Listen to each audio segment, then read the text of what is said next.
அடுத்து கன்னிராசி. கன்னிராசி நேயர்களை உங்களுடைய ராசிக்கு ஏற்கனவே கண்டக சனி நடந்துட்டு இருக்குது. போதா குறைக்கு செவ்வாயும் உங்களுடைய ராசியை பார்த்துட்டு இருக்கிறாரு. ஆனால் உங்களோட ராசிநாதன் பரிவர்த்தனை யோகத்திலும் பிறகு 8ஆம் இடத்திலும் 9ஆம் இடத்திலும் இது மாதிரியான பயிற்சிகள் தான் இருக்க போகிறார்.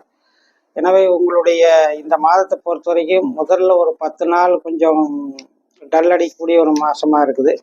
அதுக்கு பிறகு எல்லாமே சூழ்நிலையில் பலவிதமான மாற்றங்கள் ஏற்படக்கூடிய வாய்ப்பு உண்டு.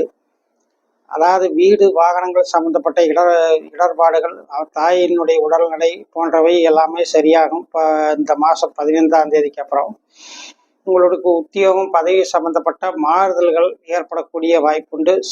சிலருக்கு இப்போ பதவி உயர்வு கிடைக்கக்கூடிய வாய்ப்புண்டு.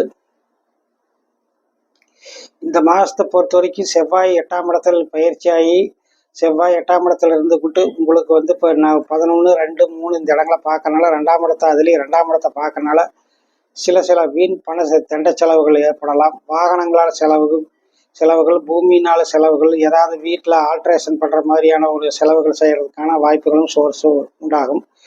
சிலருக்கு வந்து இப்போ பத்திரப்பதிவுகள் செய்யக்கூடிய வாய்ப்புகளும் கூட ஏற்படும். என்றாலும் கூட வாகனங்களால் வீண் செலவும், தாய் தந்தையிடம் உடல்நிலை பாதிக்கப்படுதல் போன்ற சம்பவங்களும் உங்களுக்கு அப்பப்போ நடக்கும். கண்டகச்சனி நடக்கிற காலத்தில் ஏதோ ஒரு இனம் புரியாத பயமும் மனக்குழப்பமும் ஏற்பட்டுக்கிட்டு கொண்டே இருக்கும். எந்த நண்பர்களையும் நம்பாதீங்க, எதிலும் குறுக்கு வழியில் இயங்காதீங்க. அதன் மூலம் தேவையற்ற பிரச்சனைகள் வரும்.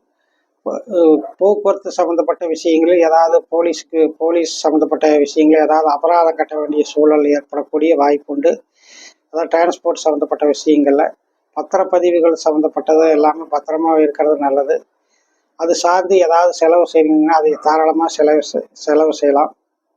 மற்றபடி இந்த ஜாதகத்தை பொறுத்த வரைக்கும் குழந்தை பிறப்புக்கு சாதகமாக இருக்குது. குழந்தை பிறப்பு சம்மந்தப்பட்ட பலன்கள் ஏதாவது சிலர் குடும்பத்தில் புதியவர்கள் அதாவது குழந்தை பிறப்பு ஏற்படக்கூடும். குழந்தை பிறப்புக்கான ஆரம்பகட்ட அறிகுறிகளும் ஏற்படுறதுக்கு வாய்ப்புகளும் இருக்குதுங்க. மற்றபடி இந்த ஜாதகத்தில் சற்று உடல்நிலை பாதிப்புகள், வீண் மனக்குழப்பம் அப்பப்போ வந்து போகும். கண்டகசனி நடக்கும்போது அப்படி தான் இருக்கும்.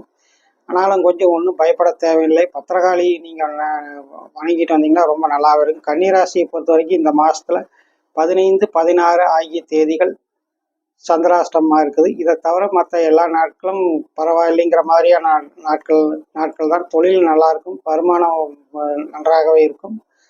மற்ற நிலையில் தேவையற்ற மனக்குழப்பங்களை தவிர்த்துருங்க. மனதை திடமாகவும் தெம்பாகவும் வச்சுக்கோங்க. அப்படி வச்சுக்கிட்டிங்கன்னா இந்த மாதம் ரொம்ப பிரமாதமாக இருக்கும். பத்திரகாளியை வணங்கி வர்றது ரொம்ப நல்லது.